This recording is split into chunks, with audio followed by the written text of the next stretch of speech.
Here, under protest, is AI video.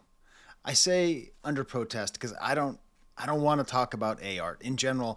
I don't like talking about it. I don't like hearing it. I don't really understand it very well at all. But you read the title, something along the lines of, I don't know, Kanye and Lupe will save humanity from AI or with AI or something like that. In general, I've been one of those guys, probably like you, who's believed that AI is the enemy of art and humanity. Yet we are living in a moment in which two of the greatest artists alive on planet Earth, in the most vital genre of art on planet Earth, are both embracing AI in a different way. What does it mean that these two artists, Ye, formerly known as Kanye West, and Lupe Fiasco, what does it mean that they are working in AI? Is it just that they're wrong and they're bad, or is it possible that we can find some kind of hope or some kind of positive light in this apparent darkness of AI? It's not just them, though. It's because of where they come from, what culture they come from, what they have represented for their entire career. You see, there's been one force that has represented and shown what humanity can do in the face of technological dehumanization. Do you know the name of that force? It's called hip-hop. Help us, hip-hop Kenobi. You are our only hope. It can be done, but only hip-hop can do it. Just like it did with a couple other dehumanizing things that threatened music and art. Drum machines, samplers, and auto-tune. Thank you for auditing the Always Positive New Music Review Show, hosted by a French professor. Why is it that everyone always calls AI cursed? And why was this video cursed? I recorded this yesterday. I recorded this whole video yesterday. It wasn't very good. My notes were all messed up. The lights went out. My baby started crying. I had a nightmare about this video. Because, I'm just like you, I'm not a techno-optimist. I'm sort of a half-assed Luddite, like most people. And before I go on to describe how maybe there's some light at the end of this tunnel thanks to hip-hop, let's just talk about my negative feelings. Because they're very specific, because I'm a teacher. My job as a professor is to teach people how to think, how to write, how to analyze, okay? Remember that movie WALL-E? Remember how that movie WALL-E is all about, like, environmentalism? Remember how it's all about, like, the people in WALL-E? They just get all kind of, like, fat and round, and they don't do anything. They just drink their little protein shakes. It's WALL-E, people, but I'm not worried about the piles of trash, and I'm not worried about whether or not the robot's going to fall in love with the other robot. I'm worried about what's happening to our minds. We are outsourcing thought. We are taking one of the greatest things about the human brain, which is the whole thing, and we are deciding that we don't need to learn anymore. I see it a lot. I see good students using ChatGPT in my classes. Okay? Let's take as an example the hip-hop class I'm going to be teaching in a couple weeks. Okay? It's the third time I've taught it. It's a great class. You learn all about the history of hip-hop in the Bronx, all over the world, LA, Memphis, New Orleans. We'll get to New Orleans, all over the place. Okay? That's the class that I teach. And I know, I have 35 students in that class. At least 3 or 4 of them are probably just going to use ChatGPT to write their papers. So, so great. They actively avoided learning. They paid for something, which was learning, and they got nothing. They robbed themselves with this technology. And I'm a language teacher, and I see people saying all the time, you don't need to learn another language because AI is going to learn the language for you. Okay, except if you understand what language learning actually is, that's insane. No, I'm sorry. There's nothing wrong with being insane. That's offensive. That's insulting. That's ignorant. First of all, just the effects it has on the brain. If you want to fight, if you're scared of getting Alzheimer's, you have someone in your family who suffers from Alzheimer's like I do, learn another language. You don't have to master it. Just get going because it activates different parts of your brain. But let's flush that down the toilet. Or, more importantly, it's really, really crucial that we know how to interact with people and speak with them on their level. Without mediation of a machine and its predictions. Interacting with people, having real cultural interchange requires language. So when you just say, oh, the computer will figure it out, what you are losing is empathy, humility, and respect. That's what comes from learning a language. So, hey, one thing I know about the world is we have too much empathy, too much humility, and too much intercultural respect, okay? So I'm coming at this angry. So if you're angry at me for apparently supporting AI, I don't blame you. I'm angry at me too, but I have to call them like I sees them, okay? The thing that drove me the most crazy is Wegmans. You know, that's I live in the Rochester area, and if you live in the Rochester area, you have a cult-like devotion towards Wegmans. It's sort of like Myers in the Midwest. It's just like a store that you really care about, okay? Or Waffle House or Steak and Shake if you're in Indianapolis. True story. I had like a 5-minute conversation on the phone with Justin Hunt about Steak and Shake. It's a very fun conversation. Were you predicting that in this video? No. Because this is the uncursed version of this video. Anyways, I love Wegmans, and they started phasing in automated checkout. And I'm sitting there thinking, this is the worst thing I've ever seen. And I got so angry, and I told my wife, we have to find a different supermarket, and all these things. And eventually, she helped me out. She helped me to understand, because let's get to the nuance part. It's not that AI is inevitable, it's that human beings are predictable. Our relationship to technology is fairly predictable. The first time we figured out how to sharpen a rock to kill a mastodon, we stopped punching them to death with our fists, okay? I'm sure there was someone out there who was really good at boxing mastodons, okay? The world's best mastodon boxer. Did we live at the same time as mastodons? I don't know, okay? The point is, you picture the guy, put up your dukes, you know, going around the horn, and then bam, bam, bam, and all of a sudden, some dick, some Jeff Bezos of the prehistoric age comes up with a pointed stick, okay? It's inevitable that we are always going to try to use things that make our lives easier. Water always flows downhill. Always, always, always, always, always. And humanity will always go for something easier. There's just no way around that. Something that will, in theory, give us more time and make us work less. That's why even good students use ChatGPT. Even though, if you're watching this and you're in my classes, I'm an easy grader. Just do the work. Just don't do that. I would rather see you write something bad than see you write with because I want you to learn. I want you to learn. I don't care. I mean, okay, I do care a little bit about what you're saying. What matters to me is that you're learning, not that you wrote something. Do you understand? Anyways. But let's get back to this thing right here, okay? Because AI art is the question. And what I think we lose ourselves in is the fact that AI art is actually two things. I'm going to label them for you here. Sorry, I got my graphics department working extra hard, okay? So you have, on the one hand, AI. And on the other hand, art. These are separate questions. And I think we get them mixed up because what are we talking about when we talk about AI art? I should say, my wife also had a nightmare about me doing this video because she, unlike me, knows what the hell she's talking about. She has a PhD in hard science, super duper duper smart, knows all that stuff. She knows what generative learning is or what generative AI is. She knows what all those things are, okay? She knows all the fancy words. And she's like, Skye, you are just going to say a bunch of hooey. Skye, you are going to be the person saying horse hockey. So let me just tell you, I am not coming at this as a scientist, okay? This is very much a philosopher talking about things in the abstract, okay? My father was a very smart guy in some ways. In other ways, he spent the last years of his life trying to upend the standard model of physics and contradict the Big Bang, despite the fact he could not pass a high school physics class. Okay?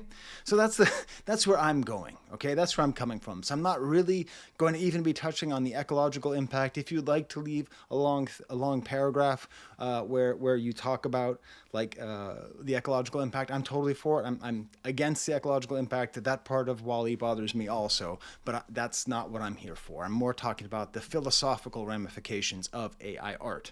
And I think the most important thing we do is just go back to this idea of what technologies are supposed to do for us. What is the ideal and what is the real of every technology that is created?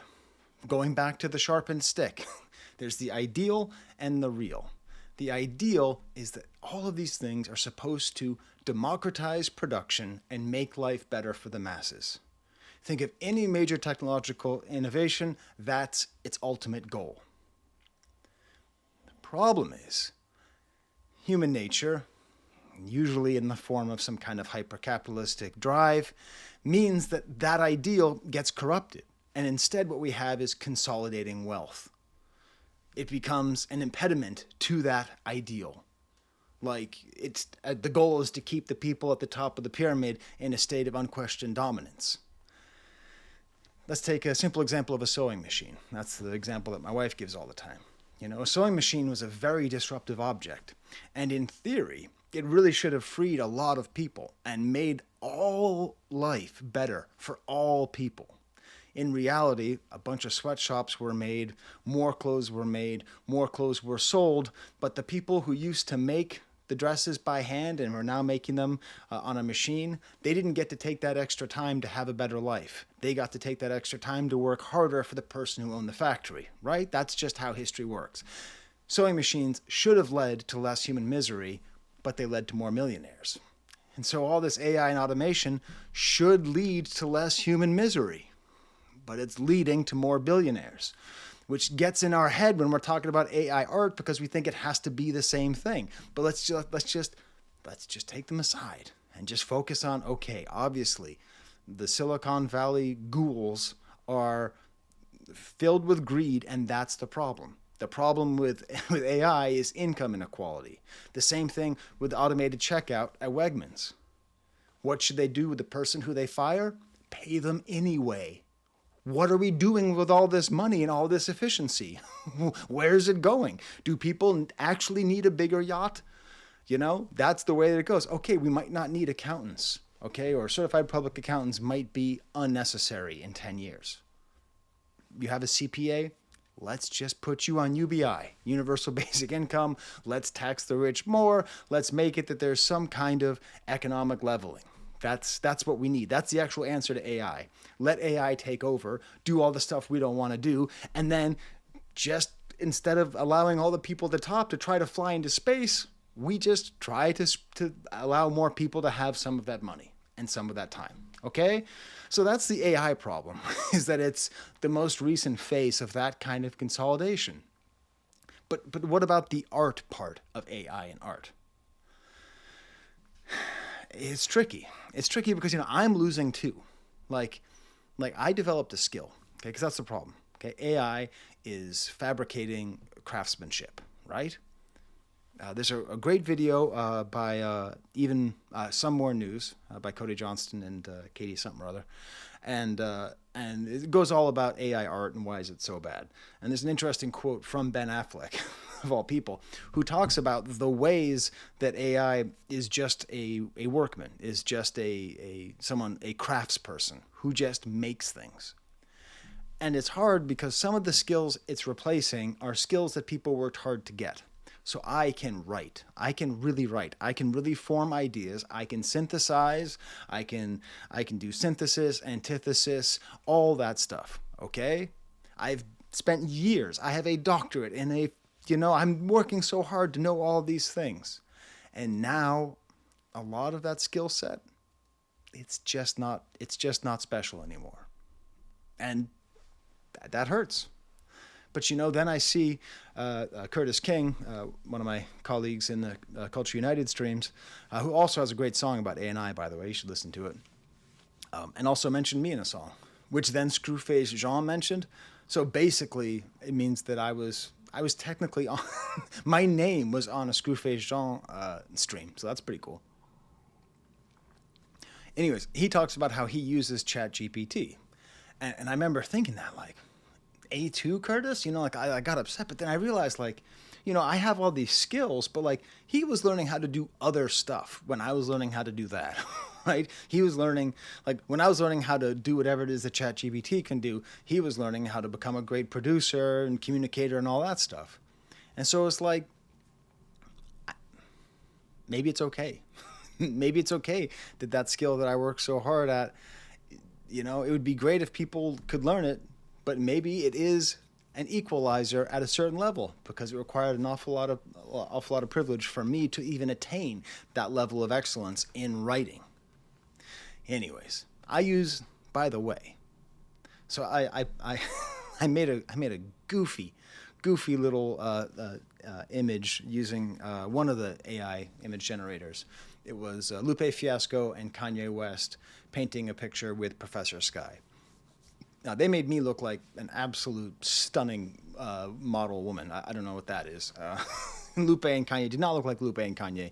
We painted to be doing a portrait of James Lipton. It was a very weird thing. And a lot of people said, Skye, don't use AI. I promise you're not going to use AI. I can't promise that because I use AI for every thumbnail. Because I do the thing on Apple where you press on the picture and it just highlights around the person. That's an extremely complicated action that requires artificial intelligence, and I use it every single time I do a thumbnail. Do I know how to do that on Photoshop? Of course I do. I know how to do the little select tool and zoom in and make sure that you get it right. And it would basically mean that I have every week, if I do 5 thumbnails a week, that's 10, 15 more minutes on my thumbnails. Okay, let's call it 7 minutes per thumbnail because that takes a long time to do well. So that's a half an hour of my life every week that I am losing and that I have just gained. So I don't know. So to a certain extent, it does democratize human creativity, and I see it. But let's get back to the art. Let's get back to the question at hand, Lupe Fiasco and Kanye West. Okay? If you aren't aware of what Lupe Fiasco has to do with any of this, he is working with MIT to make a model, an AI model that will produce Lupe-like music. Okay?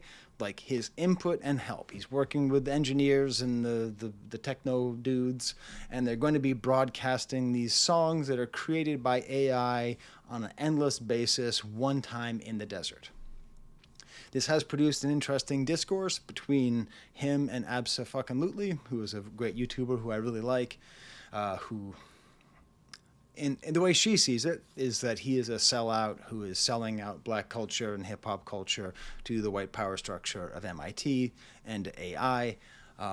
This whole situation, again, I'd go back to Curtis King. He had a great video about it. The whole thing was kind of a bummer because, I really respect Abso and Lupe. And, Abso, she was just maybe a little inflammatory, and then Lupe was, if we're being honest, was pretty sexist and dismissive in the way that he was talking. So it was a bummer. I kind of wish they both afforded each other more grace because they're both excellent at what they do. But that doesn't really matter. That's what Lupe Fiasco is doing, okay? And then there's Kanye West, who made a music video for his song 530, although he also did an AI video for Vultures 1 as well, and he's making a movie trailer. Okay, so what's the problem with this? Okay, so the problem is Lupe Fiasco is giving hip-hop culture to the white power structure, okay? And Kanye is just being lazy, just not even making the effort to make art. He's just allowing computers to do it. So let's take these one by one. Let's start off with Lupe Fiasco, giving culture away. This video that you're watching has already, it's gone. Someone took it. Someone took it. And they didn't take it because I'm talking about hip-hop. They didn't take it because I'm white. They didn't take it because I'm in the Northeast. It's probably been taken by multiple companies by the time you're watching this.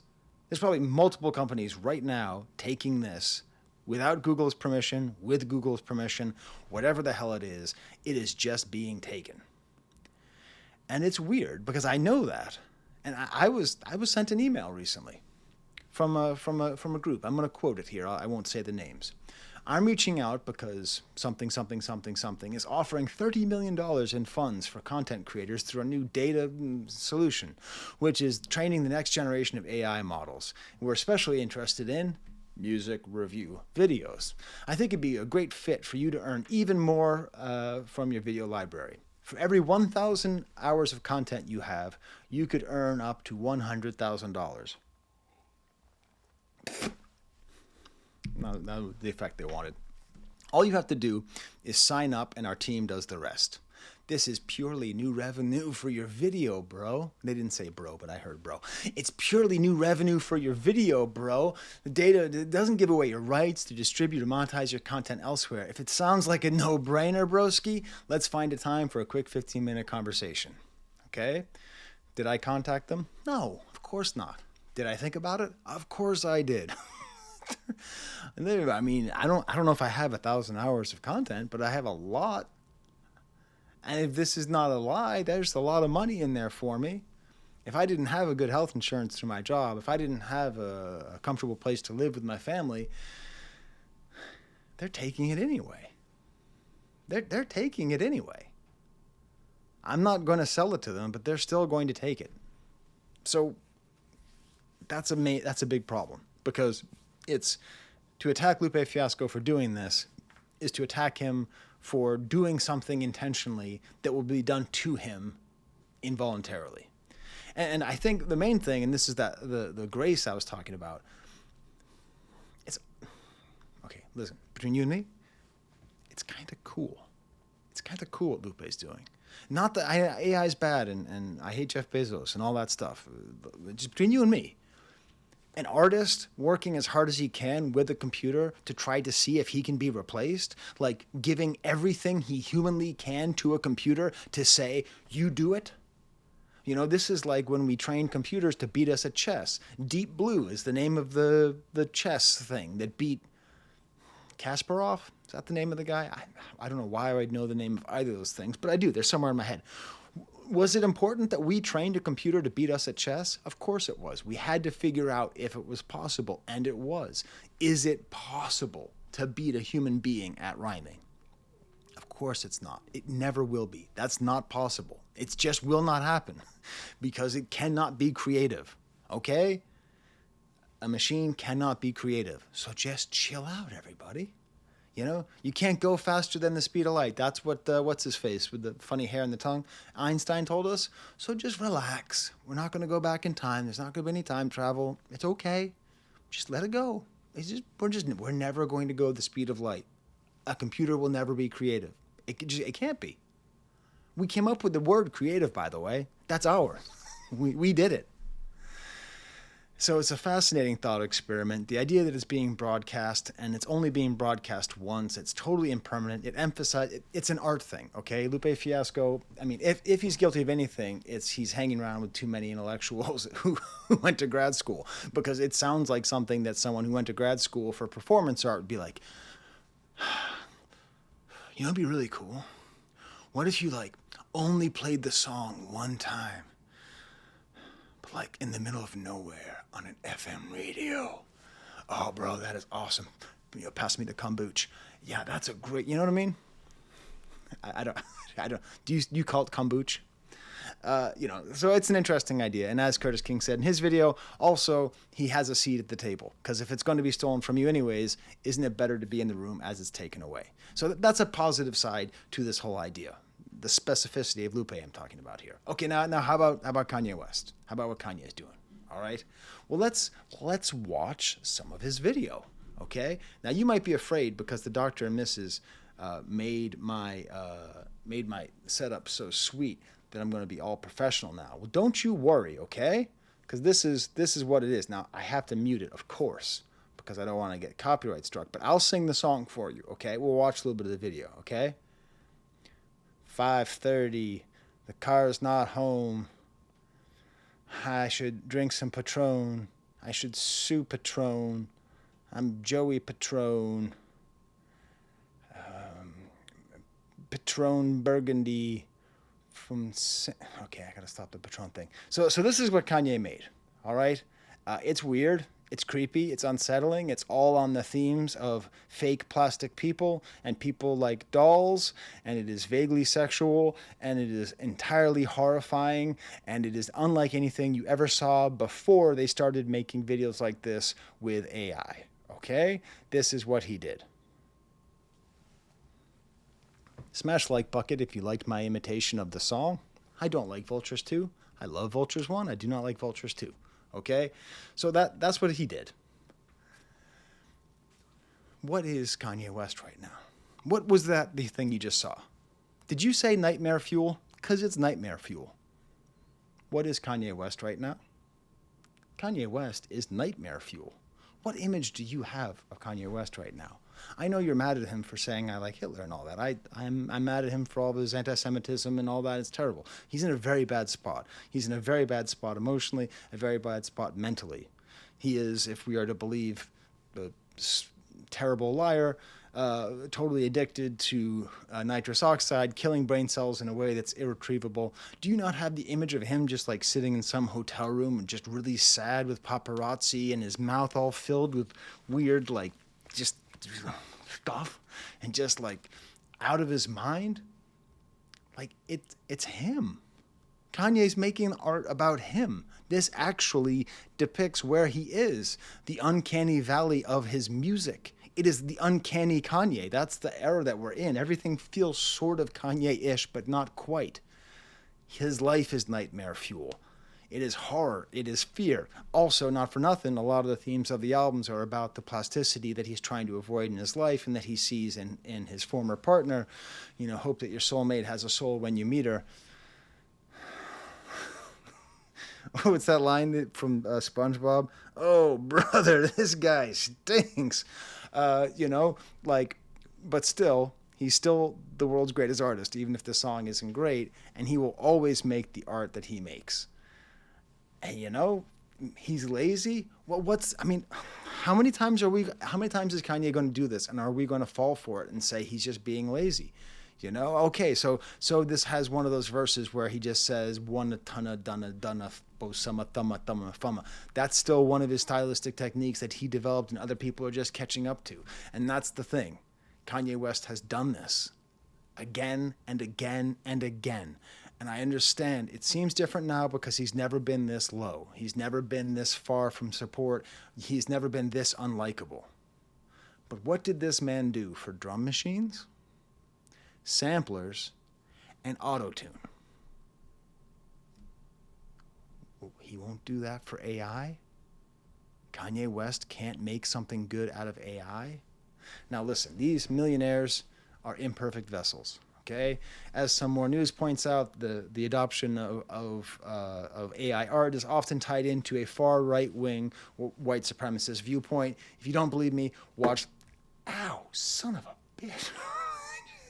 Hit my head on my bookshelf so hard. I'm sorry. I apologize. I don't know why I'm apologizing. I'm the one who broke his finger. If that doesn't make sense to you, watch that video. I need Warmbo over here. And again, you know, Lupe Fiasco is sort of his own worst enemy at this point because the way he attacks people who engage with him in any way that's negative. You know, I mean, he also did the NFT thing last year, which, to be fully open with, I helped with the promotion of the NFT thing because he asked to have like media there to interview him, and like, I mean, I don't like NFTs, but I like the idea of talking to Lupe Fiasco more than I don't like NFTs. But still, you know, he's not a perfect vehicle for this. Let's get back to the original thesis, which is that it's not actually about, I'm not actually here to talk about Lupe and Kanye, except for the fact that they are hip-hop artists, and it's hip-hop who can do it. Because if this is democratizing technology, then the people who need it are going to be the people who use it the best. Okay? What caveman was the best at using a sharpened stick? Was it the person who just ate a stegosaurus? Or is it the person who was hungry? Okay? That's how it works. Whoever's hungry learns how to use the tool that makes it easier to eat. And if that's going to be AI, we're going to see hip-hop is going to do it again. No. If it can be done, hip-hop will be the ones who do it. You know, back in the 70s and 80s in England, there was a thing, well, it still exists. It was called the Musicians' Union. Hey, England, good idea. More unions. And they had little buttons that said, keep music live, because everyone was terrified of drum machines.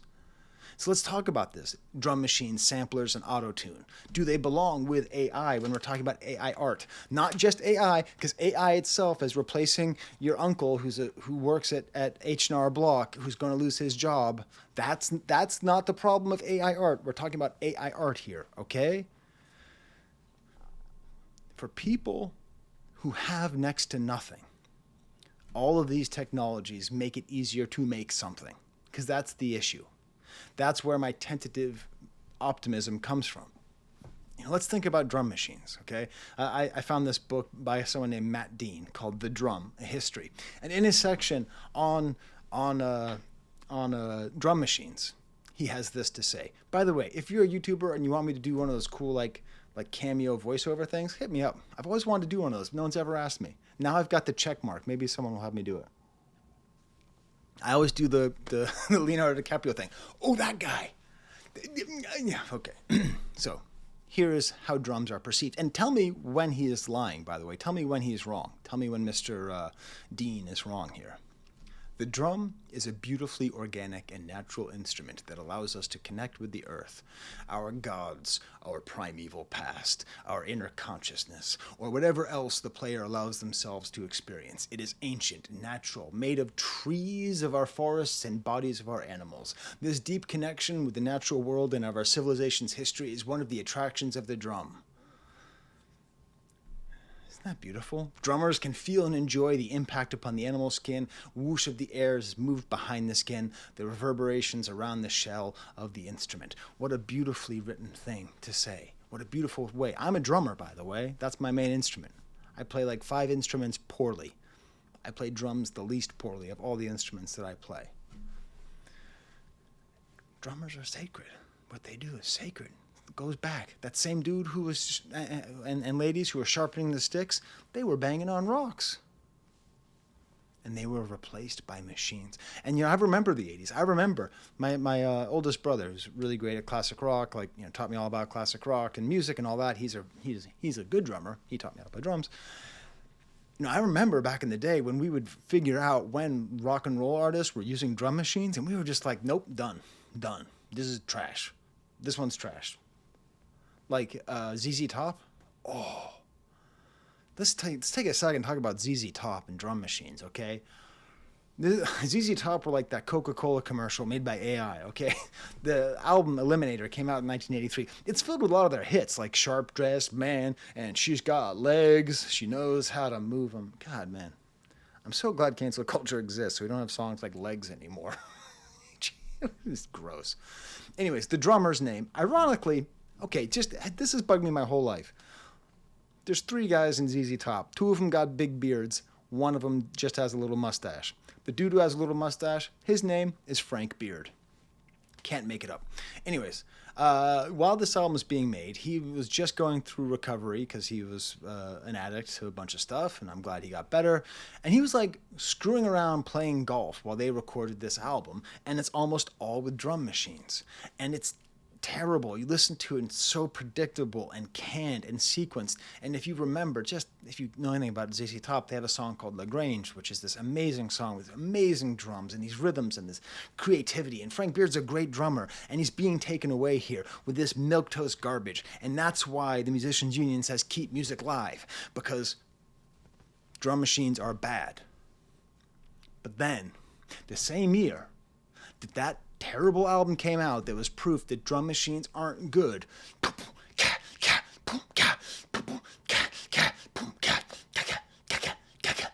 few years ago, okay? Run DMC Sucker MCs comes out. Larry Smith producing comes out with a song that shows that rap music and drum machines go together perfectly. The rawness of the voice, of the leather on their backs mixed together with the rawness of the drum machine sound was gorgeous. It was a gorgeous triumph. And still to this day, great rap music is usually made with a drum machine, and it can have emotion, it can have feelings. Same thing with samplers that should, in theory, be the end of music, but rappers can use samplers to do amazing things. Let's take an example that combines both of them. Let's take a great sample of a drum machine line. There was a song from '86, I believe, called Drag Rap by the Showboys. Some New York rappers, fine, they're not like a great group, but they had this song called Drag Rap. Some dude from Memphis named DJ Spanish Fly, regrettable name, not great.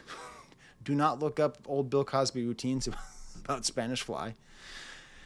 And he samples it, which isn't a big deal, but then it gets it down south. So it's a New York thing, but it comes down south. This little drum machine loop. And then DJ Irv and MC T. Tucker from New Orleans sample it for a song that talks about shaking that ass like a salt shaker. And then eventually DJ Jimmy would take it for the song Where They At. And then within a year, DJ Jubilee with the song Jubilee All, the song that popularized the term twerking while Miley Cyrus was still in diapers, okay, took the song, and all of a sudden this little drum beat, this little sampled drum beat, this little sampled drum machine drum beat became the sound of bounce. Okay? This song, it's like one measure. How many parties have been lifted by this song? How many butts have been shaking?